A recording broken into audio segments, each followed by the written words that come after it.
Les voy a contar también que, aunque esto es una maestría hecha en una universidad de Estados Unidos, yo estudié acá, estudié biología molecular en la UBA, hice un MBA en la DITELA, después Fulbright me dio la posibilidad de ir a Estados Unidos, ahí hice esta maestría en ingeniería agronómica y biosistemas.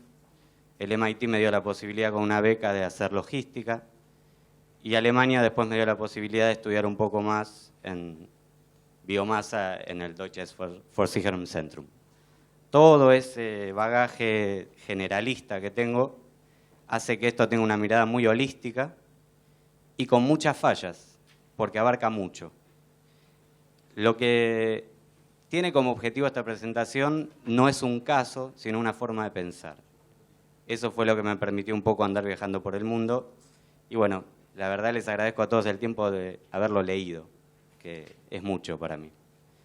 El aparatito para pasar.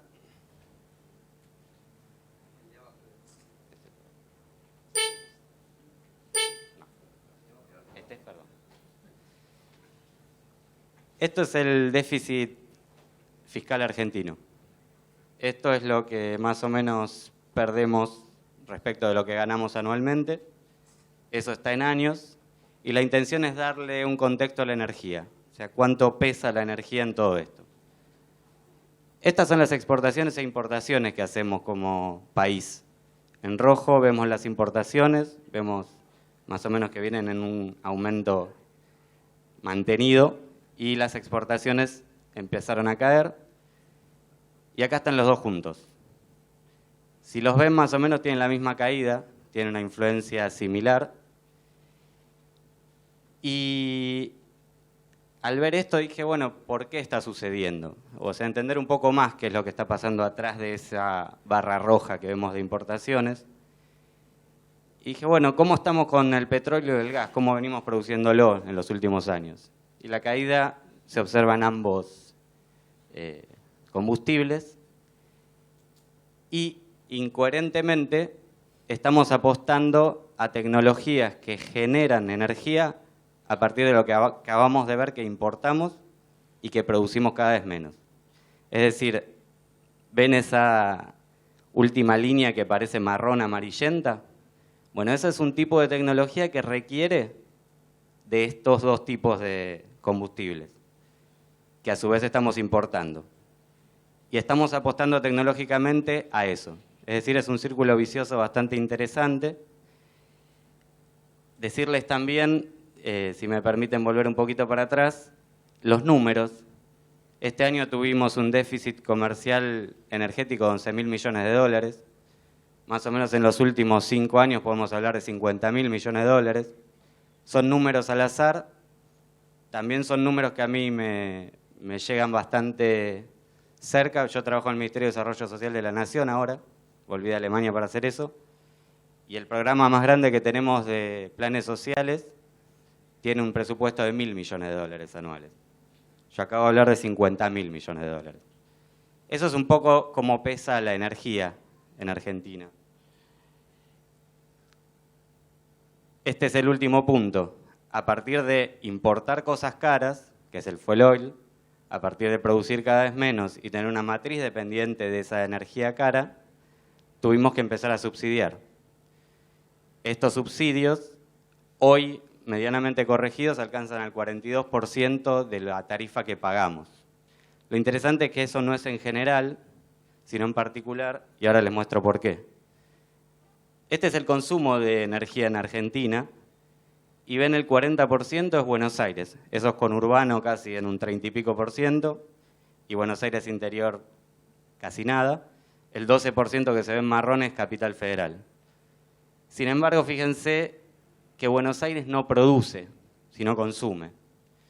¿Por qué estoy trayendo esto a colación? Porque este es un concepto de bioequidad. La idea es empezar a mover un poco el desbalance que desde mi perspectiva existe. Más interesante aún es ver en estos colorcitos, en el amarillo y el rojo es el precio más caro del kilowatt hora. ¿Ven las provincias? Bueno, en amarillito o en marrón vemos los que pagamos menos. Entonces lo que pueden ver es que los que consumimos más pagamos menos y los que producen pagan más. bajo este concepto de desbalance es que me meto un poco más en la macroeconomía. Digo, bueno, encima que les hacemos pagar, ahora, ¿son más pobres o más ricos que nosotros? Y si pueden observar, yo ya ahí me entro a focalizar en la zona donde voy a hablar, que es San Juan. Es bastante más pobre que Buenos Aires. Y en el mapa de la izquierda lo que se ve es un poco la idea de producción de maíz para ejemplificar lo que es la correlación entre un producto agronómico y un desarrollo económico. Acá está la Argentina. Lo que quiero plantear es ese desbalance de recursos y me concentré en el agua. El agua termina redundando en dos tipos de sistemas, un sistema productivo y un sistema poco productivo, que se correlaciona con todo lo que acabamos de hablar, históricamente además. Ese es un poco el sistema económico que lo acompaña. La idea es elegir dónde y por qué aplicar una inversión para que esta realidad empiece a balancearse. La idea es llevar agua y que este entorno se vuelva productivo. Ahora bien, ¿cómo seleccionamos ese criterio? ¿O cómo se arma ese criterio? Con parámetros. Lo que yo traté de buscar era un entorno en el cual el agua tuviese un impacto tremendo. ¿Y qué me encontré? Que hay muchos lugares donde la producción agrícola está limitada por la calidad del agua. No me quiero meter, pero después sí, en que la calidad de vida de las personas también está correlacionada con ella. Entonces, primeramente busqué esos entornos, después dije, bueno, si yo estoy hablando de biomasa, no debería haber biomasa ahí, porque si no, la solución sería local y fácilmente aplicable. Estamos hablando de balancear un poco la diferencia de recursos.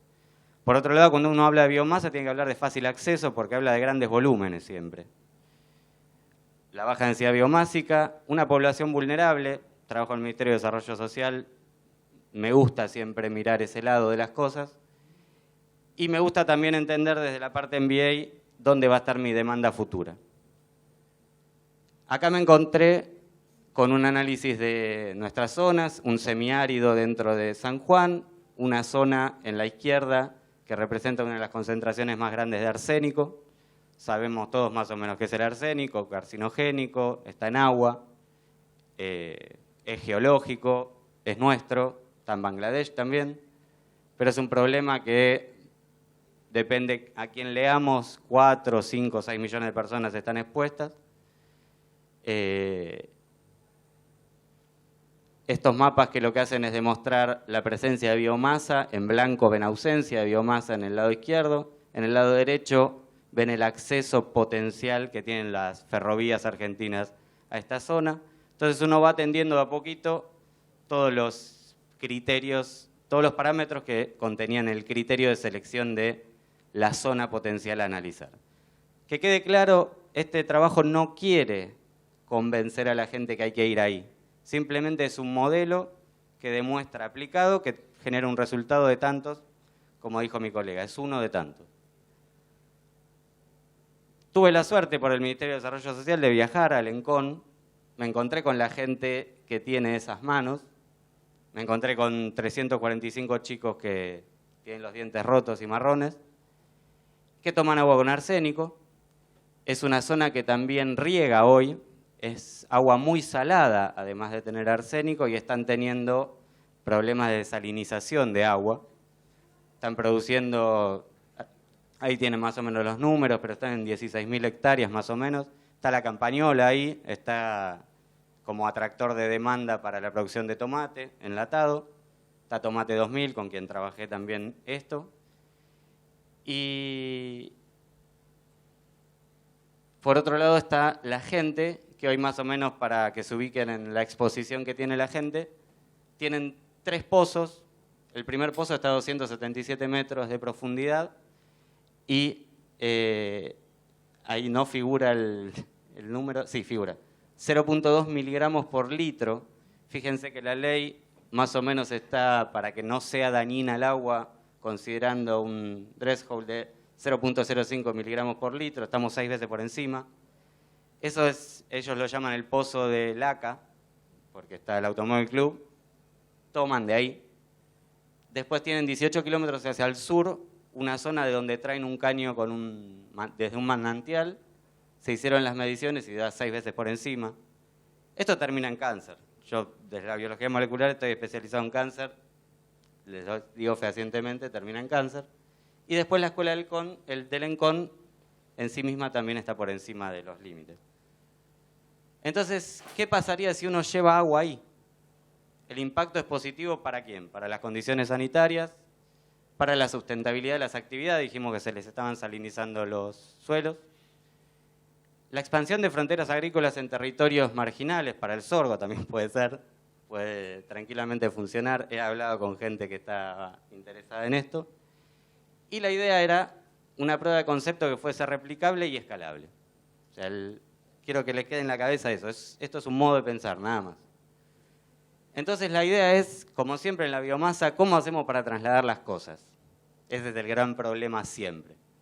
Yo en Alemania vi cómo bajaban autos y cargaban pellets. Y preguntaba la estructura de costos que tenía y era altísimo la proporción que ocupa el transporte de la biomasa. Esto lo estoy citando acá al doctor, un trabajo que hicieron con Julio, que también es una gran persona que conozco y con la que comparto mucho de lo que piensa. Y acá más o menos tenemos, para el transporte de los primeros 100 kilómetros, cuánto aporta al costo total el transporte. Para que más o menos se den cuenta que el transporte es clave si uno quiere difundir este tipo de tecnología. Y acá es donde empieza a jugar un poco el asunto logístico como crisis y como oportunidad en Argentina. El informe del Banco Mundial, no necesitamos eso, pero siempre hay que citar a alguien, nos informa que cuando los ferrocarriles que viajan desde el norte y desde la zona cordillerana descargan su material agrícola o minero en los puertos, vienen llenos obviamente y vuelven hacia las zonas de origen con un 75% de capacidad ociosa. Esto es un volumen enorme disponible que no suele suceder en un país con logísticas bastante eficientes. Es una logística altamente ineficiente, la rentabilidad baja ha conllevado a lo que hoy trata de salvar el Plan Belgrano y demás. Y da la casualidad que este tren pasa por una de las llanuras más productivas del mundo, con una posibilidad de producir rastrojo a una densidad que es muy alta, y por lo tanto estamos teniendo, por un lado, una tasa de producción alta de nuestra biomasa y una oportunidad de transporte medianamente económica. La idea es cargar estos trenes, llegar hasta la zona de interés, dado que es una zona que es extremadamente árida, con 200 milímetros al año, el problema que tienen los alemanes, los suizos, de cómo guardo mi biomasa, ¿por qué? Por el tema de la humedad, por el tema de cómo va a afectar eso en la producción y demás, pasa a no ser un problema, sino también una oportunidad desde el punto de vista ecológico. Y acá es donde jugamos un poco con una tecnología de cogeneración, en la que se plantea que la biomasa se combustiona, genera por vapor el movimiento de una turbina que genera electricidad, y típicamente una tecnología de estas lo que hace es liberar el calor una vez que la exergía es el poder de hacer trabajo, uno extrae la exergía, se queda con el calor y el calor casi siempre se emite al ambiente. La idea de la cogeneración es, en un intercambiador de calor, uno tiene calor suficiente para hacer hervir el agua. Al hacer hervir el agua uno puede generar agua destilada sin arsénico y sin sal. ¿Se acuerdan que eran los dos problemas que más o menos teníamos para desarrollo agrícola y que la gente no se envenene? La idea es entonces, esto es más o menos para mostrarles la eficiencia, miren solamente las dos flechas, una no cogeneración entra con 180 y produce electricidad 35 y calor 50. Fíjense arriba que dice pérdidas 86. En este caso entras con 100 y producís lo mismo. ¿Se entiende? Porque uno sube la eficiencia significativamente. Esto es un sistema que no lo voy a explicar porque no tengo tiempo, pero lo que hace es mostrar cuán eficiente es un escenario respecto a un escenario en el que uno llevaría la electricidad por un cableado y generaría calor suficiente para destilar el agua en la zona. Eso más o menos lo único que quiero mostrarles es esta es la diferencia. Acá. La diferencia de emisiones entre los dos escenarios son 4.000 autos anualmente o 2.700 casas, para que más o menos se vea el impacto positivo en la reducción de emisiones. La idea es entonces que ese agua destilada se mezcla con el agua contaminada a una concentración en la que pasa a no ser tóxica y pasa a ser sustentable en el riego, sumado a un riego por goteo que por propia funcionalidad genera un entorno que no se saliniza siempre y cuando el goteo siga funcionando. Se planteó con la campañola y se evaluó con la gente de Tomates 2000 la rentabilidad de esto. Eso es todo otro capítulo que hay de cada una de las unidades de negocio que les acabo de mostrar para demostrar la rentabilidad de esto. Por suerte, en ese caso, dentro de la distribución de valores actuales netos de todo el flujo de fondos, dio positivo. Quería mostrarles esto último, que lo que considera es el riesgo de sustentabilidad del suelo. Si uno está extrayendo constantemente, ¿qué pasa con la mineralización? ¿Qué pasa con los fertilizantes y demás? Lo interesante es que el tren tiene muchos kilómetros a recorrer en la llanura y un esquema de rotación pasa a ser factible. Sumado a eso, apoyado en el doctor Hilbert y en Julio, el ingeniero Julio Menéndez, también leyendo un poco cuánto extraer respecto a cuánto mantener, nos llevó a los límites de extracción sustentables. El proyecto dio en ese caso. Acá les traigo un poco del tema económico, simplemente para decirles, todas estas variables son variables y van a depender del escenario puntual en el que nos sentemos a hablar, con los costos energéticos que nos sentemos a hablar, con la ley que está por salir de las energías renovables y cómo se va a manejar la generación distribuida y la autogeneración. Pero es simplemente mostrarles números de un ejemplo que hicimos con 100.000 toneladas, pagándolas 55 toneladas, considerando pagos a los dueños, las 1.500 hectáreas de tomates, los 16 megas que se producirían y los 5 millones de metros cúbicos que más o menos manejaríamos, siempre rotando en 25.000 hectáreas de la llanura. Esto simplemente, les insisto, como analizador de proyectos, es simplemente graficar una distribución de probabilidad de ganar plata con esto. En rojo es la probabilidad de perder, en azul es la probabilidad de ganar. El WACC simplemente lo que hace es analizar el costo de oportunidad que tiene la persona que invierte acá. Desde mi perspectiva, la inversión estatal podría llegar a ser una oportunidad, dado que este proyecto paga más que la tasa a la cual nos endeudamos externamente. Es decir, nos podemos endeudar, estamos pagando el 7.5% y este proyecto al 9% tiene una probabilidad del 60% de generar dinero. Gracias por escuchar, por leer y a todos por estar acá. Muchas gracias.